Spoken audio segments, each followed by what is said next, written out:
word here, Levi, about guest picker? Is it going to be Carson King? Who's the guest picker? It's going to be something stupid, probably. If it's not Carson King, it's going to be someone that doesn't, that has no connection. George Niang or some clown from Iowa State. As far as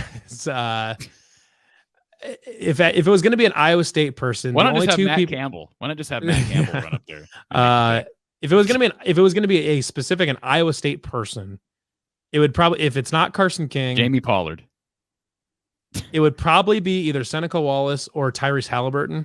Is it so? Is Seneca? So Seneca is the franchisee at Wingstop here in Ames. Correct. He owns a couple. He owns like one in Ames, maybe in some Des Moines. He doesn't live here though. I think he lives in. I think Texas? He lives in California. I think he lives in California, where he's from. Okay. I think. I'm not sure exactly. He owns a few restaurants around Ames and Des Moines. So I see Big Ten Ted commented Marcus Pfizer. Would you be okay with that? I mean, I'd be okay with it. I don't think they're going to bring him on. He's not really a public figure anymore. So I mean, Tyrese Halliburton was damn near the rookie of the year in the NBA. He's an electric personality. He now co-hosts a podcast with JJ Redick. He's a pretty visible sports figure at this point, as far as Iowa State alums go. He's probably the most visible one as far as who's in the NBA and stuff like that. Tyrese Halliburton would be an awesome guest picker. You could get Carson King, a dark horse one that there's two of them actually that I've thought were really. I like Dan McCarney. I think Dan McCarney would be pretty cool. I love that. He's got a foot in both camps. I think he'd be awesome. Dan McCarney is an awesome person. He is an Iowa guy though. I mean, he's an Iowa grad, coached at Iowa State for a long time. Yeah, I mean, but I think he bleeds black and gold first and foremost. Whatever. I'm just saying. I think he does. I think Don Patterson, who coached with him, would agree with that. But go on. Maybe, but he coached at Iowa State for a long time too. Whatever. It doesn't matter. The one name that I have heard thrown around a little bit, I don't know how realistic it actually is, but Jason Momoa, because he's a native of Norwalk, which is right by Des Moines. He's essentially a Des Moines native. Obviously, big, huge movie star. Pretty fun guy. Pretty good personality. Could be a fun guest picker for him. Okay, and so. Guest picker last year. I know. I'm sure it'll be some random country star that nobody like. Well, no, last week was Kane Brown, so they're not bringing in a country star this time. I don't think they brought Eric Church last time. I mean, was it Eric Church 2 years ago? Yeah, it was Eric Church. Yeah. Okay, so which is dumb because he's got a connection to the Iowa football program, which is silly. So he whatever. does. He does. Yeah, because he's good friends with Tucker Beathard, who is CJ Beathard's older brother. Come on, man. You're. Anyways. I swear to God, though, if they bring on Ashton Kutcher, I'm boycotting this. They better not bring on Ashton Kutcher. You just said it was not fair that the College Game Day brought on Eric Church because he's friends with the brother of a former. I truly do not give a shit who the guest picker is because I'm not going to be at game day. I'm going to be too busy tailgating. All right. As long as they don't bring on Ashton Kutcher, he is the last choice. I don't want. I was going to say Ashton Kutcher, Tom Arnold. I don't like Tom Arnold personally. I don't like Tom Arnold. Yeah, Ashton Kutcher. Ashton Kutcher is a big name, but I don't want an obvious. I know you don't, but it would be a good person for this because he'd get a lot of booze and he'd be great because he's a funny guy. I think bring him and Mila Kunis on here. I mean, I think that would be kind of cool. I don't know. I don't know who it is. It's come on, you'd love to see Mila Kunis up there. Levi, I'm not even gonna be out there, and I'm probably not gonna watch it. I wasn't at it in 2019. I didn't watch it. Okay. I didn't, especially right now with a lot of the Iowa State fan base being pretty lukewarm towards ESPN at best. I mean, I'll be curious to see how rambunctious the crowd is on Saturday. I'm sure they will because it's national TV, it's game day, all that. But there is a very real feeling of disdain for ESPN among not just Iowa State, but pretty much every Big 12 fan base besides Oklahoma and Texas. All right. The quality football discussion has given me some patience to sit through the discourse about the guest pickers. But hey, this is what we get excited about here in Iowa, Mark. Listen. We could be talking about uniforms. Yeah, God, let's talk about uniforms for a second. Did you see that, Mark? Did you see that? To the uniforms. Well, Levi gave me a preview. Oh. So what do you think of the white? Well, no. You verbally gave me a preview, and then you saed, okay, I can open this link, right? I think it's just a graphic. I can send you the tweet. It's the tweet from Cyclone Equipment. Cyclone Equipment. That's the That's the Twitter. That's the Twitter I know. account for the equipment group. Anyways, but yeah, so Iowa State's wearing white, black, white, which is always funny because the idea of wearing black against Iowa was always kind of a joke. Like, oh, that'd be funny to piss them off. The idea of wearing black against anybody's a joke. Your colors are not black. What world are we living in here? Everybody's colors are black. It's a neutral color. White is a neutral color. So is black. It is the definition of a neutral color. Anyways, it is the absence of color. And it's this whole deal because it was always a long time. Like it was truly just like a sarcastic, oh, it'd be funny to wear black against Iowa or whatever. He actually went and did it. Now we're wearing black against Iowa. And there's a lot of Iowa State fans that any Iowa State fan that likes the black uniforms is all on board with this for trolling Iowa. Because like I'd be willing to bet a good chunk of this is just to piss Iowa fans off, which it definitely did. Because there was something on Twitter. There was a lot of very upset Iowa fans on Twitter today about the idea that Iowa State would dare infringe upon their black as they don basically the Steelers uniforms. Are you serious? So, like these are legitimate Iowa fans that care about this? Literally hundreds of them that responded to one single tweet. I don't understand. Like why? What's the purpose of getting? I'm not saying it's not silly. Uniforms. It's definitely silly, but I'm saying there are a lot of people that are very upset about this.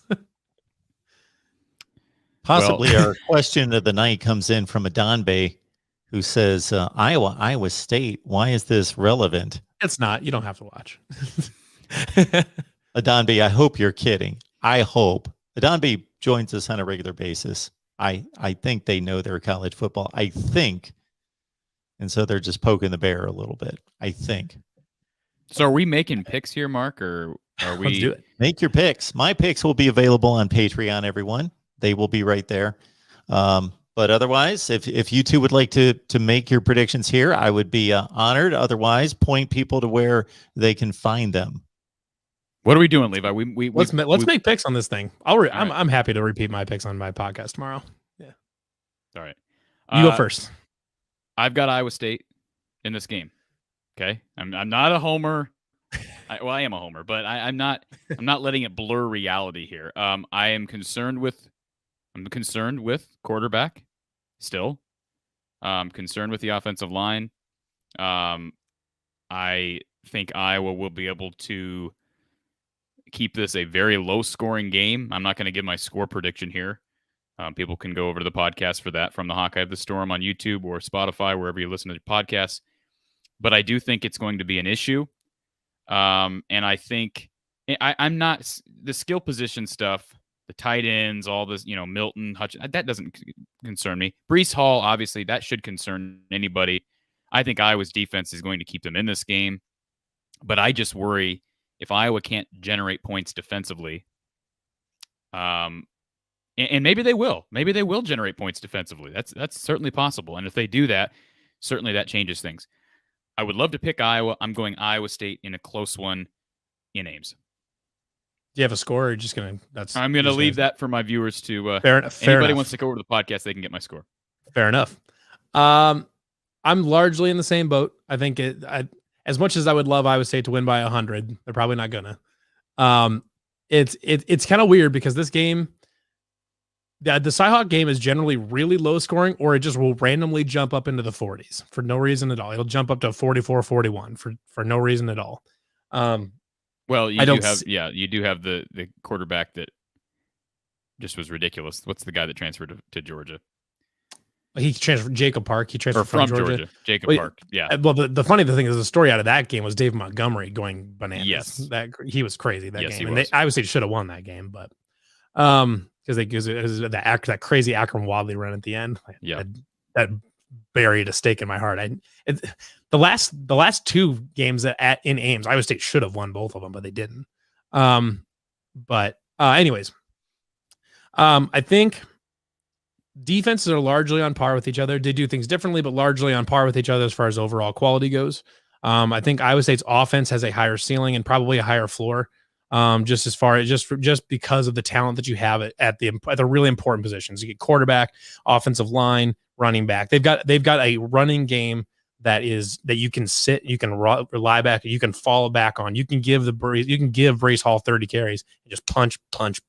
They can do what they did to Oregon. which is what Iowa does to a lot of other people too, where you just keep running the ball and just keep doing it over and over and over and make them hate the game of football by the time the game's over. But I would say it does have some skill. It does have skill possession on the talent on the outside with Xavier Hutchinson. They've got Charlie Kohler. They've got a quarterback that has been there and done that with virtually every situation there is in defense. He could see, he can make plays with his legs. He's accurate. And if he's as calm and collected as he was against UNI, then it looks really good. And then, like we were talking about before, where I thought Iowa State held advantages at a lot of positions, but they're not a big advantage. It's a lot of small advantages here and there where you got, a little bit of gap at quarterback. You got a small gap at running back, a small gap on the line, a small gap at the tight end, where it's not a big gap between Iowa State and Iowa, but there's enough of the small ones where Iowa State owns little advantages a lot of different places. And they also are playing at home in front of a really, really big, loud crowd. And I think there's enough little advantages that build up in Iowa State's favor that can get them over the top and get Matt Campbell his first Cyhawk win. So I think it's another one. I think it's Iowa State in a close game, probably less than a touchdown. What's 4.5 right now is the line? That's Mark. Is that four? Is that right? I think That's what I've seen. About Yes, 4.5. 4.5. That's a tough one. If you're taking Iowa State, that's a really tough one because it's not a touchdown, but I don't know. I would be really hesitant to bet that spread. But I think I would still probably take Iowa State on the money line. I would like Iowa State in that game. I think there's just enough little advantages all over the place for Iowa State that they can take advantage of and exploit the few weaknesses Iowa does have. Just for the record, I want to add one more thing here. For Iowa fans, yes, I did pick Iowa State to win this game, but I want to make this clear. Not saying we don't care about the game, but if Iowa loses this game to Iowa State, it does not affect them in the Big Ten. Okay, Iowa fans, we're after a Big Ten West title. That's primary. I mean, it sucks to lose the game, but it's one game. Let's remember, Iowa State has not won since 2014. So one win does not mean that Iowa fans need to hide in their mother's basement for the next week. All right, so there's that. It sucks, but they'd be losing to a very good team on the road. I'll give Iowa State that completely. So hope for the best, but I think it's going to be a close one, and Iowa State takes it.